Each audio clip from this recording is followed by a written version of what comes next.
నమస్తే అండి. నేను వాణి. నా ఛానల్ ఫస్ట్ టైమ్ గాని చూస్తుంటే ప్లీజ్ లైక్ చేసి, షేర్ చేయండి, సబ్స్క్రైబ్ చేసుకోండి. ఈరోజు మనం కామేశ్వరి గారు రచించిన 'కాలంతో మనం కదలాలి' అనే ఒక చక్కని కథను విందాం. Any plans for honeymoon honey? గోముగా భుజం మీద తల అంచి అడిగింది. మరో 4 రోజుల్లో 3 ముళ్ళు వేసి మొగుడు కాబోయే రామ్ చరణ్ ఉరఫ్ చరణ్‌ని అడిగింది చరిత్ర. వామ్మో! ఏం ప్రోగ్రెస్ రా నాయనా! ఆడవాళ్ళ ప్రోగ్రెస్ ఇంత ముందుకు వెళ్ళిపోయిందా? తమని దాటుకొని ముందుకెళ్ళి గోల్ కొట్టేశారా? నాయనో రేపు శోభనం గదిలోకి పాల గ్లాస్‌తో తను వెళ్ళాలి కాబోలు. ఆవిడ గారు తలుపు గడియ వేసే డ్యూటీ పుచ్చేసుకొని తిన్నగా మంచం దగ్గరకు వచ్చేసి తన చేతిలో పాల గ్లాస్ తీసుకొని తాగేస్తుందేమో. కళ్ళ ముందు అరక్షణంలో అరరీలు తిరిగిన దృశ్యాలకి తబ్బిబ్బైపోయి తడబడి "నువ్వే చెప్పు" అన్నాడు బెరుకు కనపడకుండా ఓ వెర్రి నవ్వు నవ్వి. చుబుకం పట్టుకొని ఆమెను తన వైపు తిప్పుకున్నాడు. కాబోయే భర్తగారు తనకంత ప్రాముఖ్యం ఇస్తున్నందుకు థ్యాంక్స్ డియర్ అని చెప్పింది. మొహం నిండా సంతోషం నింపుకొని గోవా అంది. పోవే తింగరబుచ్చి, విశాఖలో సముద్రం ఒడ్డున కూర్చొని మళ్ళీ అక్కడికెళ్ళేదేమిటే? అక్కడ కూడా సముద్రమే ఏడుస్తుంది. అంతేగా? ఈ మాటలన్నీ లోపలే అనేసుకొని అక్కడ సముద్రం వేరు, ఇక్కడ సముద్రం వేరు అని చరిత్ర అనకముందే అబ్బా వద్దు, ఇంకెక్కడికన్నా వెళ్దాం. పుట్టిన దగ్గర నుంచి సముద్రం చూస్తూనే ఉన్నా ప్రయత్నం మీద మొహం మీద నుంచి విసుగు వెనక్కి తోసి గొంతులోకి కొంచెం మార్దవం చొప్పించి అన్నాడు. ఓకే ఓకే దెన్ స్విట్జర్లాండ్ అంది మరింత మొహంలో మొహం పెట్టేసి. స్విట్జర్లాండా? అయ్య బాబోయ్! టిక్కెట్లు, బోర్డింగు, లాడ్జింగు కంప్యూటర్ కంటే వేగంగా లెక్కలు కట్టేసి రిజల్ట్ చూపెట్టేసింది అతని ఇంజనీరింగ్ బుర్ర. 3 ఏళ్ల నుండి దాచుకున్న డాలర్లన్నీ ఫట్ ఫెడేలమైన మొహం మీద కొట్టినట్టు తెలివి తెచ్చుకొని భుజం మీద తల గట్టిగా అదుముకొని చాలా ప్రేమగా యుఎస్లో ఉంటాం, స్విట్జర్లాండ్కి ఏం భాగ్యం, ఎప్పుడైనా వెళ్ళొచ్చు, ఇండియాలో ఎన్ని మంచి ప్లేసులు ఉన్నాయో తెలుసా ఊరిస్తున్నట్టు అన్నాడు. ఓకే దెన్ యూ చూజ్ అంది కాబోయే మొగుడి మీద నమ్మకంతో. ఆ క్షణంలో ఆ మొగుడిగారి మనసులో హాయిగా వెన్నెల్లో డాబా మీద తెల్లటి మెత్తటి పరుపేసుకొని చక్కగా ఓ పక్క నుంచి బీచ్ గాలి తగులుతుంటే మరో పక్కన ట్రాన్సిస్టర్లో పాత తెలుగు హిందీ పాటలు వింటూ ఆకాశంలో చంద్రుణ్ణి చూస్తూ ఎంజాయ్ చేయకుండా పడుతూ లేస్తూ ఎక్కడికో వేరే ఊరెళ్ళి హోటల్ రూమ్లో ఫస్ట్ నైట్ చేసుకోవడం ఎందుకు? దానికంటే ఈ మూన్ నైట్ బాగుంటుంది కదా అనే ఆలోచనలు మెదిలాయి. ఇలా ఆలోచిస్తున్నట్టుగాని చరిత్రకి తెలిసిందంటే పెళ్ళికి 3 రోజుల ముందే పారిపోయిన పెళ్లి కూతురు అన్న వార్తతో చరిత్ర సృష్టిస్తుందేమో చరిత్ర అనుకున్నాడు మళ్ళీ. సరే ఊటీ కొడైకెనాల్ వెళ్దాంలే సూక్ష్మంలో మోక్షం ఆలోచిస్తూ చెప్పాడు చరణ్. మధ్యతరగతి కుటుంబంలో పుట్టి తెలివిగా చదువుకొని అమెరికా వెళ్ళి డాలర్లు సంపాదించుకుంటాం అనుకొని ఎంఎస్ చేశాడు. క్వాల్కమ్లో ఉద్యోగం సంపాదించుకున్నాడు. 3 ఏళ్లుగా డాలర్లు జమ చేసుకుంటూ ఆనందంగా డబ్బులు లెక్క పెట్టుకునే మానవుడు మన హీరో గారు. అమెరికాలో సెటిల్ అయిన తెలుగింటి పుట్టిన అమ్మాయి మన హీరోయిన్. అవసరాన్ని మించిన డబ్బు, అమెరికా స్వేచ్ఛ మధ్య పెరిగిన అమ్మాయి. ఇద్దరికీ ఆఫీసులో పరిచయాలు, స్నేహం కొంచెం ప్రేమగా మారింది. రెండు వైపులా అభ్యంతరం చెప్పడానికి పెద్దగా కారణాలు లేవు కనుక ఓకే అని పెళ్లికి గ్రీన్ సిగ్నల్ ఇచ్చేశారు పెద్దవాళ్ళు. అబ్బాయి నాయనమ్మ మాతామహులు ముసలివారయ్యారు, ప్రయాణాలు చేయలేరు. అయినా అమెరికాలో పెళ్ళేంటి, ఇండియాలో చేయాలి కానీ అనేసి మీకెవరూ లేకపోతే ఏర్పాట్లు మేం చేసేస్తాం అనేశారు అబ్బాయి వాళ్ళు. 10 రోజుల ముందు అమ్మాయితో సహా వచ్చేసి షాపింగ్లు, టైలరింగ్లు, నగల కొట్లన్నీ ఆడపిల్ల వాళ్ళు తిరుగుతూ ఉంటే అబ్బాయి అమ్మాయి జంటగా షికార్లు, సినిమాలు, కాఫీ షాపులు తిరుగుతూ ఇద్దరూ మానసికంగా దగ్గరయ్యే ప్రయత్నం చేస్తున్నారు. కాస్త కాస్త శారీరకంగా అబ్బే ఊరికే చిన్న చిన్న టచ్లు, సరదాలు, మజాలు చేస్తూ తిరుగుతున్నారు వారం రోజులుగా. ఇంతవరకు బాగానే ఉంది. ఇప్పుడే ఈ హనీమూన్ గొడవ వచ్చి హీరో గారి మూడ్ కాస్త చెదిరింది.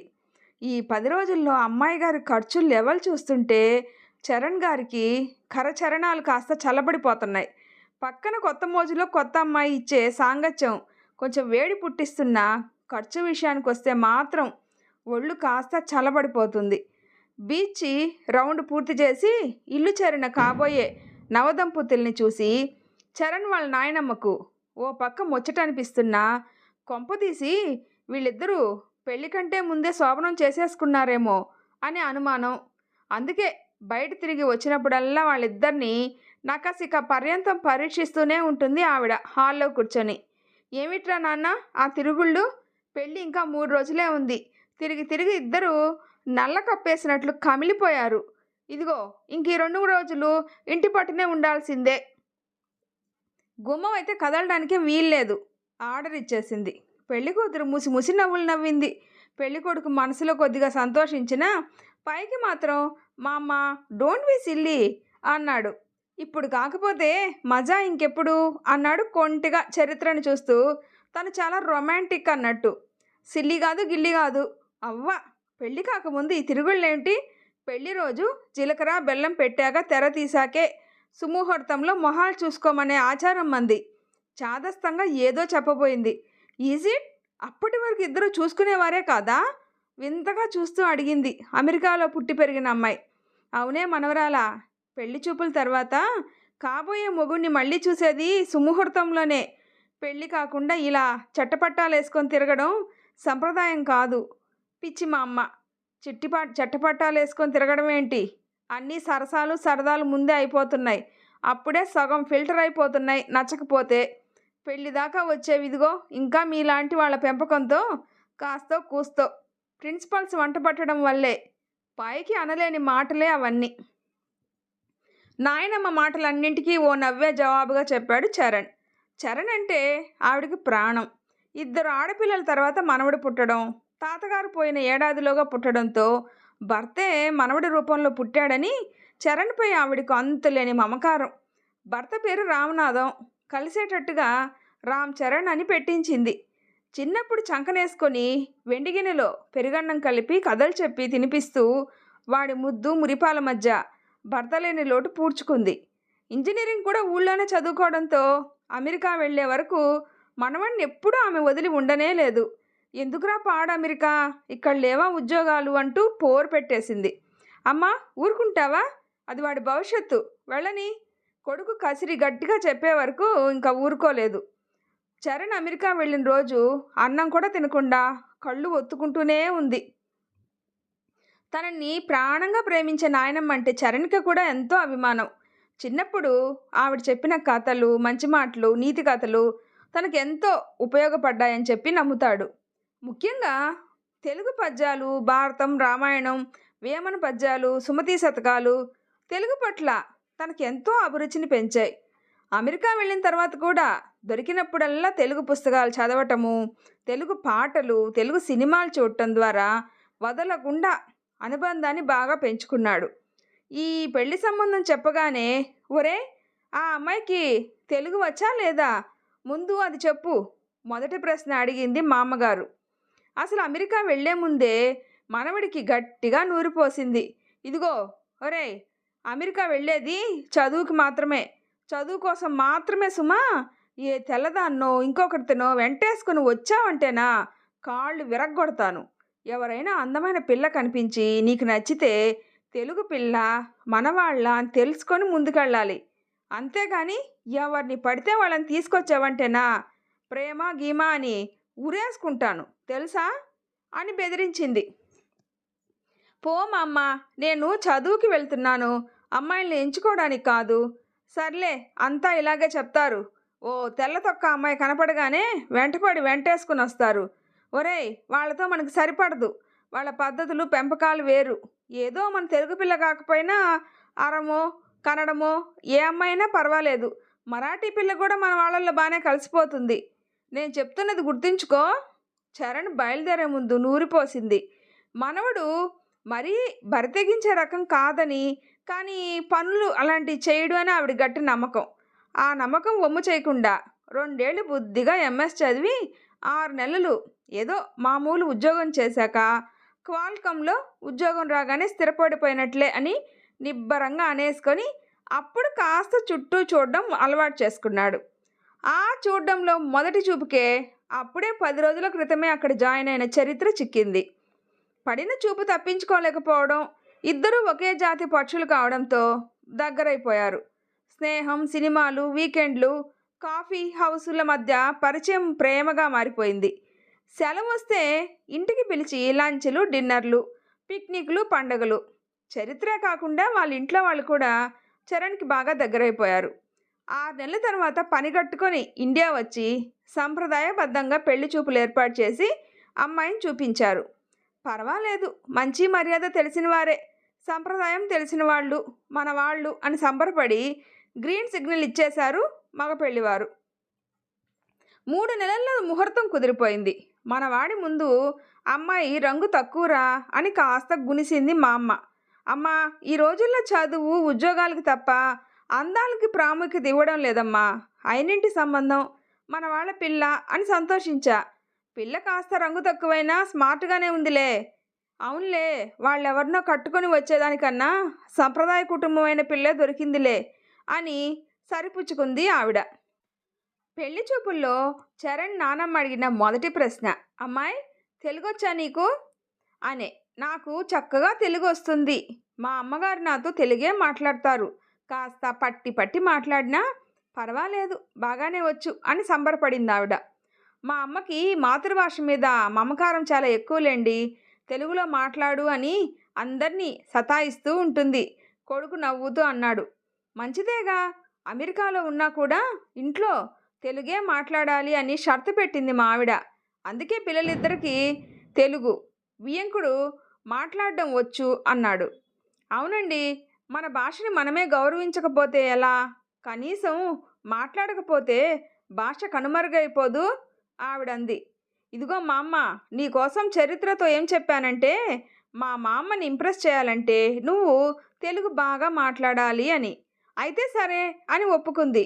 నువ్వు నాతో తెలుగులోనే మాట్లాడు అంది. తెలుసా మా అమ్మ, నీకొక జోక్ చెప్పాలి అంటూనే పడి పడి నవ్వడం మొదలుపెట్టాడు చరణ్. చరిత్ర కోపంగా చూసింది. ఏమిట్రా, అంత నవ్వు వచ్చేదా? చెప్పు చెప్పు అంది ఆవిడ.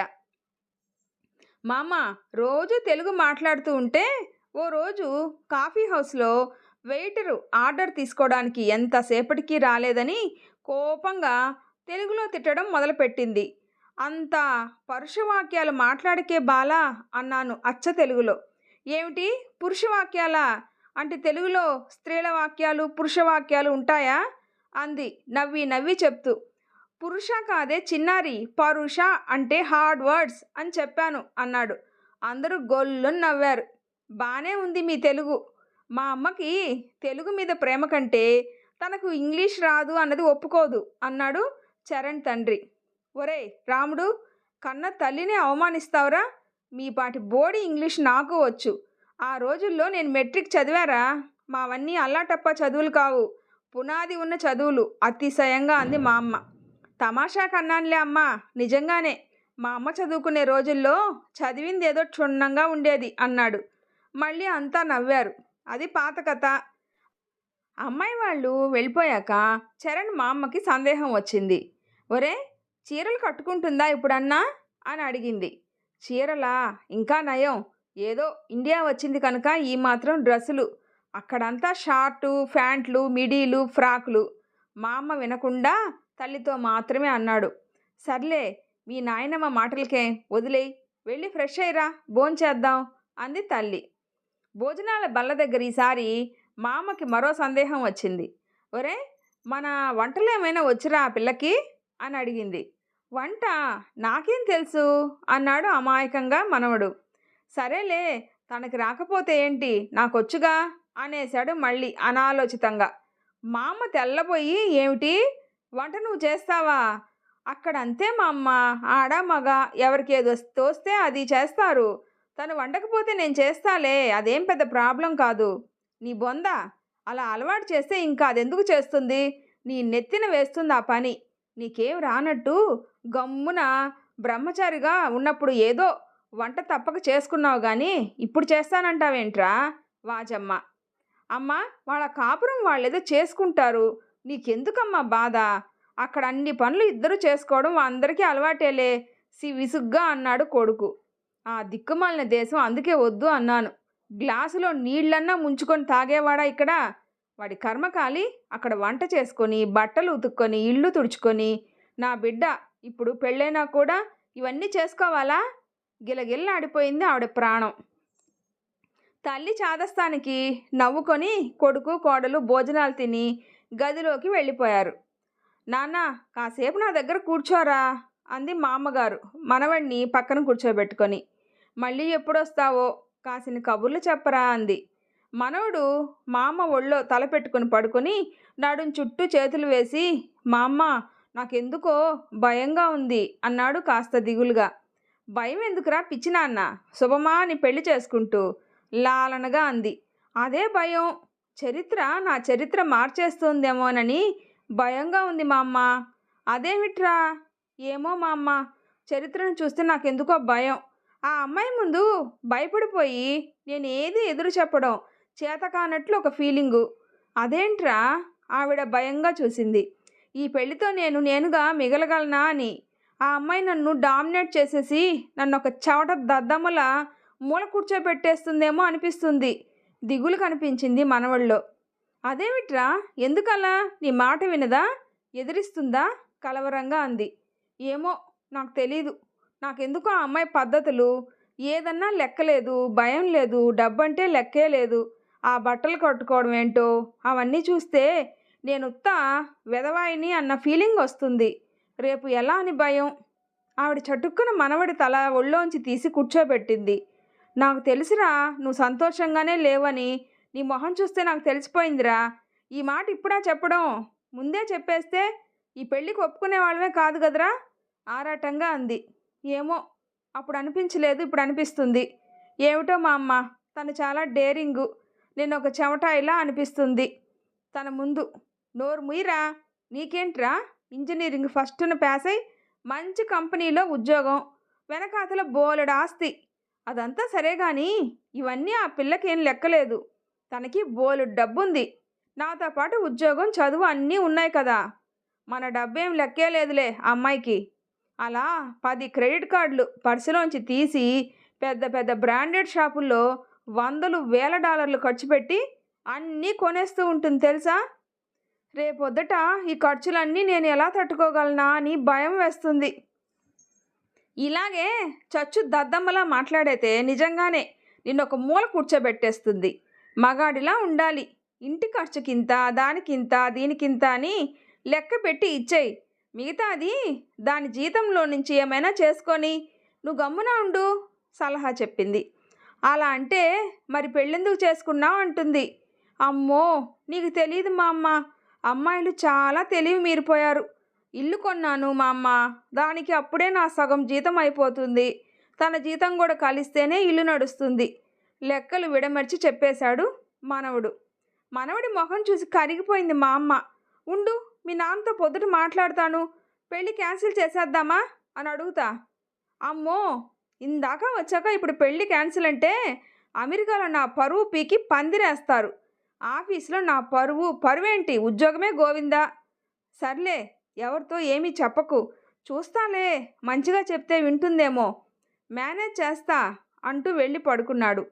మా అమ్మకైతే రాత్రంతా నిద్రలేదు మనవడి భవిష్యత్తు మీద బెంగతో. తెల్లారి లేస్తూనే కాఫీ తాగుతున్న కొడుకు కోడలు చెవిన వేసేసి మనవడిని రక్షించే పనికి మార్గాలు వెతకసాగింది. నీకేమైనా మతిపోయిందా? 2 రోజుల్లో పెళ్లి పెట్టుకుని క్యాన్సిల్ చేయాలా? పెద్దదానివి, వాడికి ఇలాంటివి నేర్పి పెడతావా? ఈ అమ్మాయి ఏంటి, ఇప్పుడు అందరు అమ్మాయిలు అలానే ఉన్నారు. వాళ్ళు చదువుకొని సరిసమంగా సంపాదిస్తున్నారు. మన ఇండియాలో అమ్మాయిలే ఇలా ఉన్నారు. మరి ఇంక అమెరికాలో వింతే ఉంది. ఒక్కరితే కూతురు, బాగా డబ్బుంది, ఏదో సరదాగా షాపింగులు చేస్తుంది. పెళ్ళయ్యాక సంసార బాధ్యతలు అవే వస్తాయి. తల్లి మీద కోప్పడి అరిచాడు కొడుకు. పెళ్ళికి ముందే వాడిలా భయపడుతుంటే ఆ సంసారం ఏం సాగుతుంది? ఆవిడ వాదనకు దిగింది అంతకంటే గట్టిగా. ఆ గలబా విని మనవడు గదిలో నుంచి పరిగెత్తుకుని వచ్చాడు. మా అమ్మ, చెప్పొద్దన్నానా అని అరిచాడు కోపంగా. వద్దన్నావులే, నా మనసు ఉండబట్టొద్దు పిచ్చి నాగన్న. మొహం వాడిపోయింది, పెళ్ళికాలే లేదు. ఏరా, ఏమిటిది? నువ్వు చేసుకుంటానంటేనే కదా సరే అన్నాం కానీ ఈ పిల్లనే చేసుకోమని నిన్నేం బలవంతం పెట్టలేదు కదా. కోపంగా కొడుకు వంక చూశాడు తండ్రి. నాన్న, ఏమిటి నీ ప్రాబ్లం? మీ ఇద్దరి మధ్య ఎందుకలా అన్నావు మా అమ్మతో? తల్లి లాలనగా అడిగింది. చెప్పే ప్రాబ్లమ్స్ కావే అమ్మా అని మనసులో అనుకొని ఊరికే అన్నాను. డబ్బు లెక్క పెట్టకుండా ఖర్చు పెట్టేస్తుంది. ఆవిడవన్నీ హై స్టాండర్డు అన్నాను అంతే. సర్ది చెప్పాడు మనవడు. చూడు చెర్రీ, ఇది వరకటి రోజులు కావు నాయనా. ఆడవాళ్ళతో ఎలా పడితే అలా డీల్ చేసే రోజులు కూడా కావు. ముందు నుంచే మంచిగా అమ్మాయిని దారికి తెచ్చుకోవాలి గాని కోపాలు తాపాలు పనికిరావు. తెలిసిందా? ఊవా అంటే అమ్మాయిలే డైవర్స్ అనేస్తున్నారు, జాగ్రత్త. గోల్డ్ ఉడగట్టి సగం జీతం సగం ఆస్తి రాబట్టేస్తారు కోర్టుకెక్కి. పెళ్ళింట్లో డైవర్స్ మాట ఏమిటి? భర్తను కసిరింది భార్య.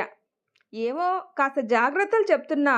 ఇది వరకు పెళ్లికి ముందు అత్తారింట్లో మొగుడుతో అమ్మాయిలకి జాగ్రత్తలు చెప్పేవారు. ఇప్పుడు అబ్బాయిలకి చెప్పాలి, నవ్వాడాయన. Hi everybody, good morning. Shorts T shirt walking షూస్తో వచ్చిన చరిత్ర. Hi Cherry, cell తీవేంటి?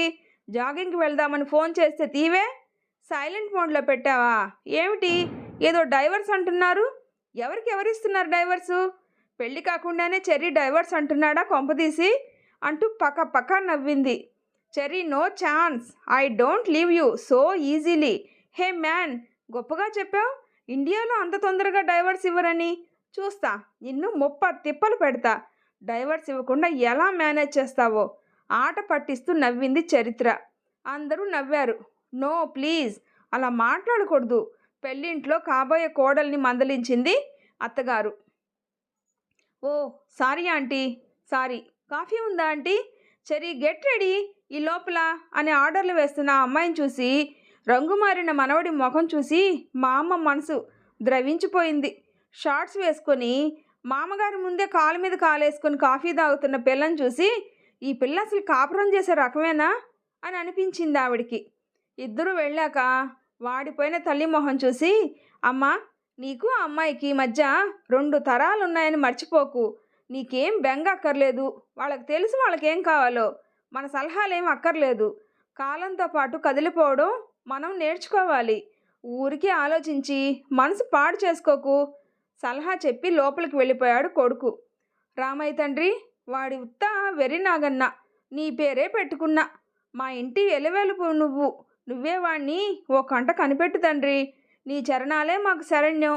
రామ పట్టాభిషేకం ఫోటోకు దండం పెడుతూ అనుకుంది ఆవిడ. రామయ్య తండ్రి చిరునవ్వు చిందిస్తూ అభయహస్తం తనకే అన్నట్టు సంతృప్తి పడింది ఆవిడ. రామయ్య కాళ్ళ దగ్గర కూర్చున్న ఆంజనేయ స్వామికి మరో దండం పెట్టింది.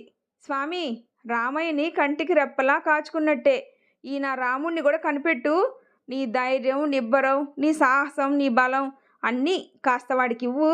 ఆ అమ్మాయి ముందు నా మనవడు బలహీనుడు కాకూడదు. గెలుపు వాడిదే కావాలి. 10 కాలాల పాటు వాళ్ళ కాపురం నిలబెట్టు దండాలు పెట్టుకుంది. ఈ కాలం కాపురాల్ని నిలబెట్టడానికి ఆ దేవుళ్ళే పూనుకోవాలేమో అన్న ఆవిడ మనసులోని సందేహానికి కాలమే సమాధానం చెప్తుంది. కొత్త నీటి వెల్లువ ప్రవాహం వస్తుంటే ఎదురుది లాభం ఉండదు. ప్రవాహం వెంట సాగిపోవాలి కానీ ఎదురుదితే మునగక తప్పదు. కాలం తెచ్చే మార్పులకు కూడా తలొగ్గడం తెలివైన వాళ్ళు చేసే పని. అది గ్రహించిన వాళ్ళు సుఖపడతారు అని ఆ తరం వాళ్ళకి అర్థం కావడానికి సమయం కొంచెం పట్టొచ్చు. ఈ స్టోరీ కానీ మీకు నచ్చినట్లయితే ప్లీజ్ లైక్ చేసి షేర్ చేయండి, సబ్స్క్రైబ్ చేసుకోండి. స్టోరీ ఎలా ఉందో తప్పకుండా కామెంట్ చేయండి. Thanks for listening.